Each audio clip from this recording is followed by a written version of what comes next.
आपण पाहता आर के Bhatkar YouTube channel. R के Bhatkar YouTube चॅनलवर आपले सहर्ष स्वागत आहे. असेच आमचे नवनवीन व्हिडिओ आवडल्यास आमच्या चॅनलला लाईक करा, कमेंट करा, शेअर करा आणि सबस्क्राईब करायला विसरू नका. सर्वांना मैत्रीपूर्ण जय भीम. सोसायटी ऑफ इंडियाच्या महाउपासिका मीनाताई आंबेडकर यांच्या देशातील 25व्या तारखेला कार्याला पंचांग प्रणाम करतो.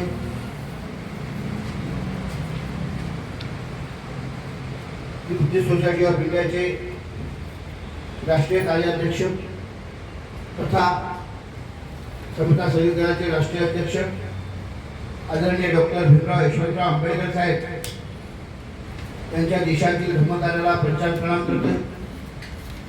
बुद्धिस्ट सोसायटी ऑफ इंडियाचे राष्ट्रीय सल्लागार तथा वंचित बहुजन आघाडीचे राष्ट्रीय अध्यक्ष, देशातील शोषित पीडित वंचितांचे कैवारी सध्या आदरणीय बाळासाहेब आंबेडकर यांच्याही धर्मकार्याला सगळे जयंत करतो. या ठिकाणी आजच्या प्रसंगी उपस्थित या नियोजन आणि पूर्वतयारीच्या सभेचे अध्यक्ष आणि बंडेरा शहर भारतीय बौद्ध महासभेचे अध्यक्ष आदरणीय के.डी. सांबारे सर, पूज्य म्हणते नागशेर यांना वंदन करतो.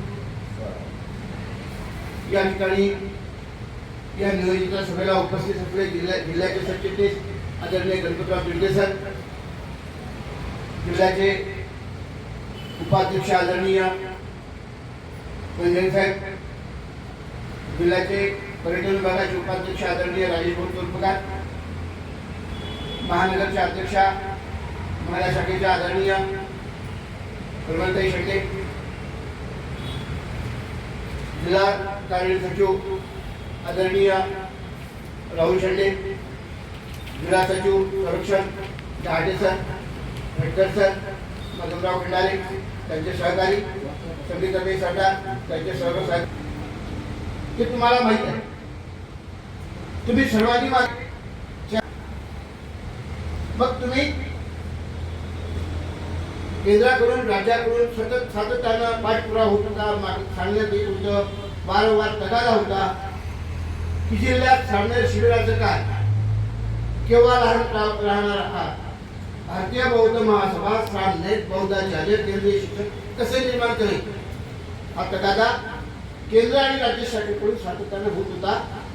जिल्हाध्यक्षांना, जिल्हा पदाधिकाऱ्यांना आणि या जिल्ह्याचा प्रभारी म्हणून मला लाजीरवाणी वाटेल इथपर्यंत परिस्थिती निर्माण झालेली होती.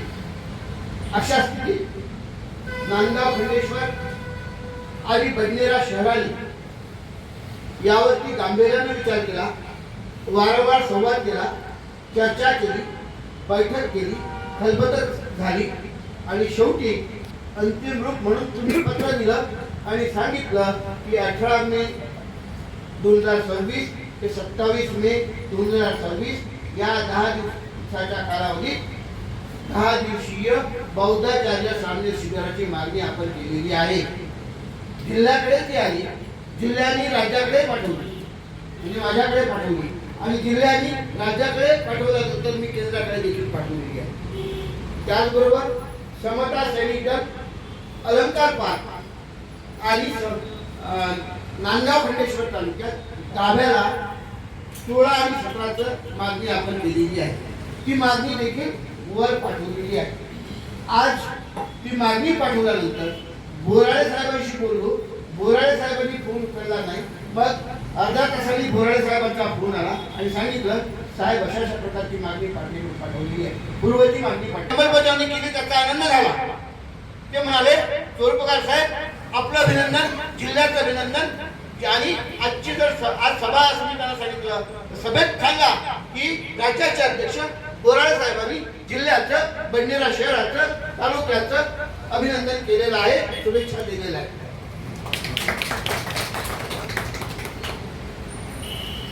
ही बाब इतर कार्यक्रमासारखी नाही, ही गोष्ट लक्षात घ्या. इतरांच्या कार्यक्रमासारखी नाही, ही गोष्ट लक्षात घ्या. तुमच्या आता लक्षात आलं असेल की गावात कार्यक्रम घ्यायचा असेल, शिबिर घ्यायचं असेल, मग समता काम करा. पैसे पुरून उरतील. मी तर पाहतो की सगळ्यांच्या गाळ्या घोड्या बंगले सारे एकच माणूस हा सगळ्याचा खर्च करू शकतो. इतकी परिस्थिती आपली आहे. आणि हे सारी बाबासाहेबांचे पुण्य आहे. हे बाबासाहेबांनी दिली कमाई आहे आपल्याला. आणि बाबासाहेबांच्या कामासाठी आपल्याला करायचं आहे. त्याच्यामुळे 10, 20, 50 हजाराची काय काळजी करतात अंगावर आलं तर. मला तर अनेकदा अंगावर आले पैसे आणि त्याची पुरावा आहे. मी अनेकांच्या घरी गेलो. एवढं चांगलं आणि सुंदर घर माझं नाही आणि कधी होणारही नाही. तर मी घरासाठी नव्हे, लोकांसाठी काय करता येते का याचा प्रयत्न करतोय. हे लग्न झाल्याबरोबर बायकोला सांगितलेलं आहे. मी नायब तहसीलदार होतो, इलेक्शन ऑफिसर होतो, करोड रुपयाचा फंड येत होता. मला कोट्याधीश बनता आलं असतं. परंतु आंबेडकर चळवळ, आंबेडकर कुटुंब, भारतीय बौद्ध महासभा आणि आंबेडकरांनी सांगितलेला राजकीय पक्ष यात लक्षावधी रुपये मला हळूहळू गमावे लागले. मी कुणालाही वाऱ्यावर सोडत नाही. मी एखाद्याला एखादं काम सांगितलं त्याचं काही नुकसान झालं तर मग मी त्याच्यात पार्टिसिपेट होतो. याचा पुरावा बनणारच आहे. मी नाव सांगणार नाही, मला ते खोच करायचं नाही. हे करावं लागेल आणि काही कमी होत नाही. आणि म्हणूनच मी मरता अनेक वेळा जगतो. मरणाच्या दारावरून उंबरठ्यावरून मी परत येतो. याचं कारण तुमच्या सगळ्यांच्या दवापेक्षाही दुआ महत्वाची आहे. आणि बाबासाहेब आंबेडकरांचा जो आशीर्वाद आहे ते नाही ती महत्वाची आहे. इच्छाशक्ती महत्वाची आहे. मी हे सारं चांगलं काम करतो म्हणून मी मरणाच्या दारातून वारंवार वापस येतो. मी या जिल्ह्यात भारतीय बौद्ध महासभा रुजवल्याशिवाय मरणार नाही असं मला सारखं वाटतं. इथे प्रचंड अडचणी आहेत. अनेक क्षणोक्षणी विरोधक आहेत.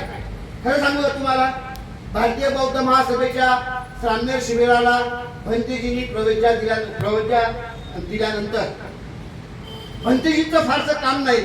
इतकं तत्वज्ञान भारतीय बौद्ध महासभेनं विकसित केलेलं आहे. त्यासाठी केंद्रीय शिक्षकही विकसित केलेले आहे. युवराज मोरे सारखे अनेक केंद्रीय शिक्षक आहेत की जे भंतेजींना मागे टाकतात. मग तरी भंतेजींना का बोलवतो? कारण हा जिल्हा साताय जिल्हा आहे. साताय कशाला म्हणतात? खबरदारी घ्यायची आहे. काही लोक सामने शिबिर घेतात. बघा हा मुद्दा पहा किती गंभीर आहे. काही लोक सामने शिबिर घेतात. शिबिरार्थींना 50, 100, 200 रुपये रोज देतात. जबरदस्ती मागतात. तुम्ही म्हणाल हे कसं कुठून देईन पैसे?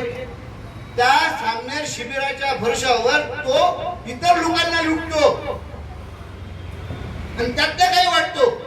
हे कथा नाही, भाकड कथा नाही, हे वस्तुस्थिती आहे. मी ही तपासलेली बाब अनेक वर्ष आहे. दर्यापुरात तसे महाभाग आहेत. शिबिर भरवणारे आणि शिबिरार्थींना रोजावर आणणारे. जसे प्रचार करण्यासाठी लोक रोजाने घेतले जातात. एखादी बाई रविरामाच्या प्रचारात, दुसऱ्या उमेदवाराच्या प्रचारात, तिसऱ्या उमेदवाराच्या प्रचारात 300 तोही देते, 300 तोही देते, 300 तोही देते. तसे हे शिबिरार्थी असतात काही. त्याच्यामुळे आपल्याला त्याच्यावरती वाच ठेवणे आवश्यक आहे. हा काही गडबड करतो का? हा पळून जाण्याचा प्रयत्न करतो का? अधिक डिसिप्लिन शिबिर जर केलं तो पळून जाण्याचा देखील शक्यता असते. त्याला हे डिसिप्लिन पटत नाही ना. त्याला तो कदाचित दुसऱ्या शिबिरात बसलेला असेल तर काय रोजंदारीनं. बाबासाहेबांनी स्थापित केलेल्या संस्थेचं शिबिर आहे. मीराताई आंबेडकरांच्या, भीमराव आंबेडकर साहेबांच्या नेतृत्वात जी संस्था देशभर काम करते त्या संस्थेचं शिबिर आहे. याला गालबोट लागणार नाही यासाठी स्वयंसेवकांनी खबरदारी घ्यायची आहे. निवासाच्या ठिकाणी अंघोळ, इत्यादीसाठी पाणी, बाथरूम, संडास आवश्यक. त्याशिवाय पिण्याचे पाणी आवश्यक.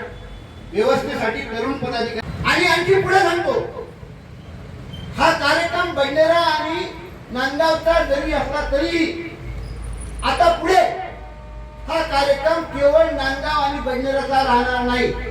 या जिल्हा इन्व्हॉल्व होईल, तालुके इन्व्हॉल्व होतील. ते कसे येतात ते पाहिजे.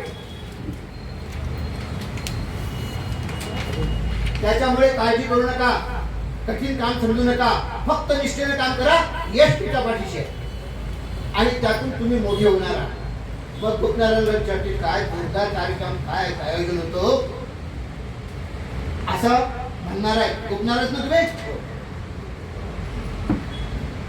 प्रत्येकाला मोठेपण प्राप्त करायचं असेल, लोक नमस्कार करते हैं, चमत्कार दिखाने के बाद. तर हे करायचं आहे, हे सहज शक्य आहे, मोठ्या प्रमाणात होणार आहे. या ठिकाणी प्राध्यापक बोरकर सर आहेत, शेंडे सर आहेत, शेंडेताई आहेत, भटकर सर, दहाडे सर, हे सारे पैशावर लोक आहेत. हे काळात दाखवत नाही जसे आम्ही दाखवून राहिलो. पण माझी विनंती असं सरांना की धम्माच्या चळवळीसाठी जरा काही प्रमाणात तुम्ही झोका, खूप मोठे व्हा. कार्यक्रम मोठे झाल्याशिवाय, सामने शिबिर भरवल्याशिवाय, भारतीय बौद्ध महासभा खूप मोठी केल्याशिवाय, पडलेल्या पुरती भारतीय बौद्ध महासभा नाही ठेवली पाहिजे आपण. इतक्या लोकांची भारतीय बौद्ध महासभा नाही, अर्ध पडलेल्यातले बुद्ध तुमच्या सोबत आलेच पाहिजे असा चंग मांडा. ते शक्य आहे, सहज शक्य आहे. सातत्य ठेवा आणि हे मोठं आयोजन करा. तुमच्यासाठी पुढे सांगतो, एवढ्यानं कार्यक्रम संपणार नाही. या वर्षी तुम्ही काही म्हणा, कसंही म्हणा, हो म्हणा की नाही म्हणा, तुमच्या सर्वांच्या आणि माझ्यासह सर्वांच्या शासनावरती भीमराव आंबेडकर ऑक्टोबर-नोव्हेंबर मध्ये अमरावतीत असतील. 5 ते 6 लाख रुपये खर्च झाला तरी तो करणार आहोत.